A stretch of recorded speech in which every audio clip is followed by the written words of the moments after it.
Сайн байцгаана уу? 16 дугаар видео хичээлээ тавтаа морилно. Энэ 7 хоногийн бидний үзэх сэдэв бол моё родина буюу миний гэр бүл. Ингээд энэ 7 хоногийн гол цэжлэх үгнүүдтэйгээ танилццгаая.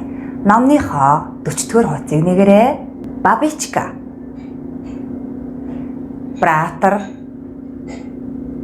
цера, матка, маминка, манжел, манжелка, дедечек, отец, татинек, пес, кочка, пшител, пшителкиня, сестра, сын, внучка, внук.